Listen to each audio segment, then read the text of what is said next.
Good morning. In English online class, today we study supplementary reader, An Alien Hand, lesson number 10, the last lesson of supplementary reader.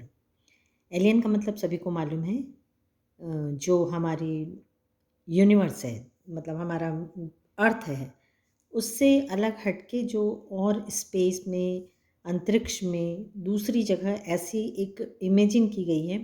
ऐसा मानना है कि मनुष्य से के अलावा भी कोई दूसरे प्राणी होते हैं, दूसरे ग्रहों के प्राणी होते हैं, दूसरे प्लैनेट के प्राणी होते हैं, उन्हें एलियन बोलते हैं।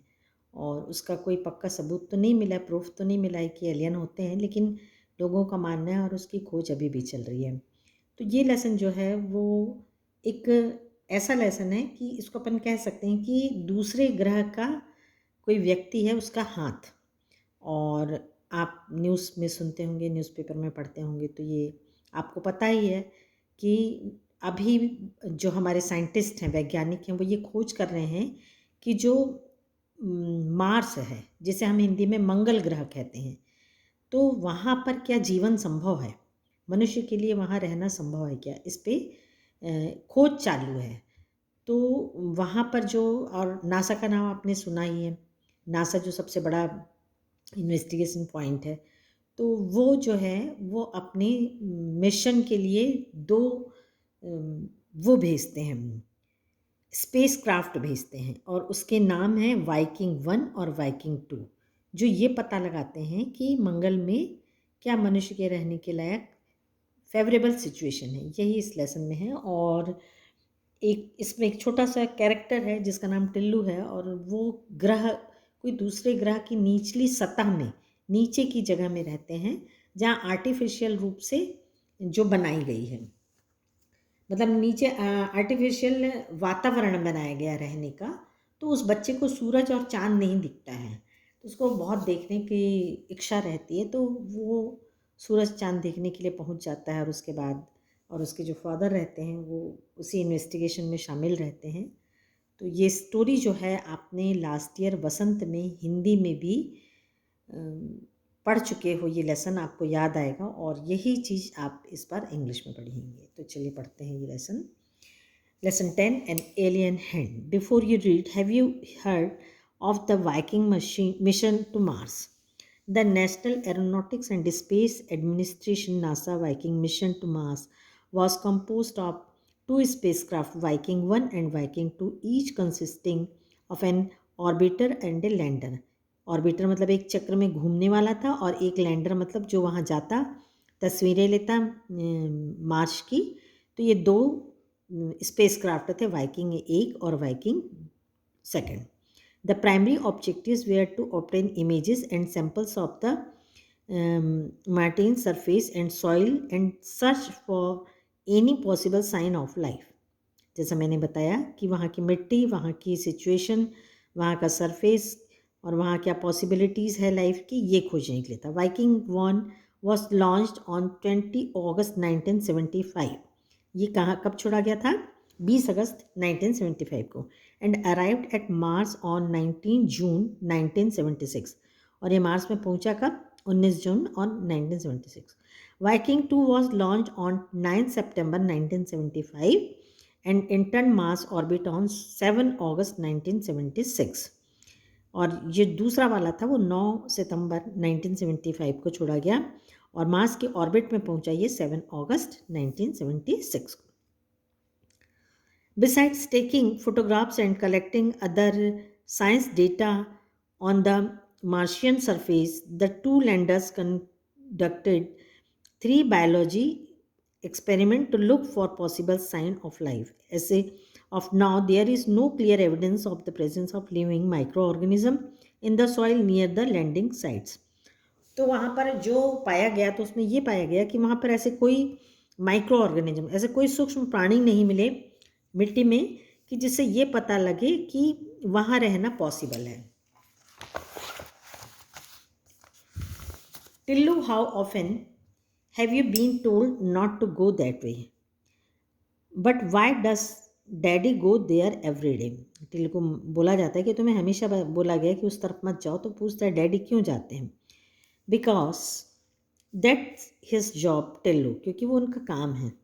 That day was an underground passage. Tillu father went every day for work along that passage, and every day he came back from that direction. What lay at the end of that forbidden route? Not only Tillu, but a great majority of the community would have liked to know. Tillu's father was one of the select few permitted to go that way. The above conversation invariably took place between Tillu and his mother whenever he insisted on following his father. तो टुल्लू के जो father थे वो एक ऐसी जगह इस तरह की सुरंग में जाते थे और उसी रास्ते से वापस आते थे और वहाँ और दूसरे लोगों को जाना मना था। तो टिल्लू को बहुत इंटरेस्ट था उसमें, बहुत एक्साइटेड था कि उसमें क्या रहता है। खाली टिल्लू नहीं बल्कि उसको दूसरे लोगों को भी ये बहुत इंटरेस्ट रहता है कि वहाँ पर क्या रहता है। लेकिन उसकी जो मदर रहती है वो उसको मना करती है। तो ये जो बातें होती हैं किसके बीच में होती रहती हैं? टिल्लू और उसकी मदर की। Today however was different. Tillu's father was enjoying a siesta. Siesta मतलब दोपहर में जो अपन आराम करने के लिए झपकी लेते हैं उसको क्या बोलते हैं? Siesta. At home and Tillu manage to get hold of his security guard, then evading his watchful mother's eye, Tillu made his way to the forbidden passage. और आज का दिन क्या रहता है? अलग था। टिल्लू क्या करता है? जब उसके पिताजी दोपहर में आराम से सोते रहते हैं तो उसका जो सिक्योरिटी गार्ड का जो कार्ड रहता है, सिक्योरिटी कार्ड रहता है, वो टिल्लू के हाथ में लग जाता है और वो उसको लेकर उसी जगह चले जाता है जहाँ उसके फादर काम करते हैं। और वो मतलब वॉचफुल मदर्स आई मतलब माँ से बचते हुए जाता है। A metal door barred his entry, but Tillu had watched his father slip the magic card into a slot. He did the same, and the door opened noiselessly. A well-lit passage seemed to beckon him. अब वो अपने पिताजी को देखता है कि वहाँ पर एक स्लॉट मतलब एक दराज रहता है और उसमें दरवाजे में ऐसा खांचा टाइप का रहता है, उसमें डालने से कार्ड को दरवाज़ा खुल जाता है और वो भी ऐसा करके और चुपचाप अंदर चले जाता है। Snatching the card which had come out of another slot in the wall, Tillu started his march along a gentle upward slope, for the passage led from the underground habit to the surface of the planet. Tillu looked forward to seeing the sun or the stars about which he had heard and read so much. अब एक जो metal से बना दरवाज़ा था वो उसको रोक रहा था, लेकिन वो कार्ड को डाला, वो खुल गया और वो सीधे सुरंग में चले जाता है। और जब दूसरे खांचे में वो कार्ड निकल कर बाहर आया तो सुरंग की चढ़ाई चढ़ने लगा वो। और वो बहुत एक्साइटेड था कि यदि दिन होगा तो मुझे क्या दिखाई देगा? सूरज। और यदि रात होगा तो क्या दिखाई देगा? तारे दिखाई देंगे। But alas that's was not to be. लेकिन ऐसा कुछ भी नहीं हुआ। Tillu had under estimated the security arrangements. वो जो सिक्योरिटी अरेंजमेंट थे उसको ऐसे ही छोटा मोटा समझा था। Invisible mechanical devices had already detected and photographed the small entered. जो मशीन थी उसको पता लग गया था कि कोई छोटा बच्चा जो है वो घुस गया है यहाँ के। Send this picture to the central bureau. और उसकी पिक्चर खींच के कहाँ चली गई थी? सेंट्रल ब्यूरो ऑफिस चली गई थी। Where it was thoroughly checked, and before he had advanced 10 paces, a strong hand fell heavily on the shoulder.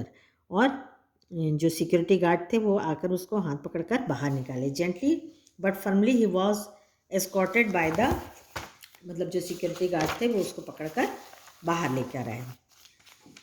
Stop back home, an anxious and angry mother, while he was being scolded, he received help for an unexpected quarter. अब उसको घर भेजा गया। अब वो बहुत ज़ोर से डर रहा था कि मैं चला तो गया हूँ लेकिन मुझे क्या होगा अब? अच्छे से उसके पिताजी जो हैं और मदर हैं उसकी डांटना शुरू करेंगे। Let me explain to him darling, said his father who had just got up. If he is properly bravified he will not do such a thing again. He started to explain. तो जब उसकी mother डांट रही थी तो उसके पिताजी बोलते हैं यदि उसको अच्छे से समझाया जाए तो वो नेक्स्ट टाइम ऐसा नहीं करेगा। Listen, Tillu, I work on a surface where an ordinary person cannot survive because the air is too thin to breathe and where the temperature is so low that you would freeze to death. तो उसके पापा बोलते हैं मैं ऐसी जगह पे काम करता हूँ जहाँ साधारण आदमी जीवित नहीं रह सकता, क्योंकि वहाँ की जो हवा है वो बहुत हल्की रहती है और टेम्परेचर इतना कम रहता है कि तुम तो उस वहाँ पर ठंड के मारे मर ही जाओगे। But daddy how do you manage to survive, लेकिन आप तो वहाँ पर जीवित हो। Because I go well occupied in a space suit with a reservoir of oxygen. I can keep warm and my boots are especially designed to make it easy for me to walk on the surface. What's more, I have been trained to survive and work on the surface. तब उसके पिताजी बताते हैं कि मुझे वो equipment दिए जाते हैं जिसे मैं पहनता हूँ। वो स्पेशल सूट रहता है जिसमें से ऑक्सीजन लगी रहती है और मुझे गर्म करने के लिए ऐसे कपड़े दिए जाते हैं और ऐसे जूते पहनता हूँ। ऐसी स्पेशल डिज़ाइन रहती है जिसमें हम चल सकते हैं और हमें वहाँ रहने की ट्रेनिंग भी दी गई है।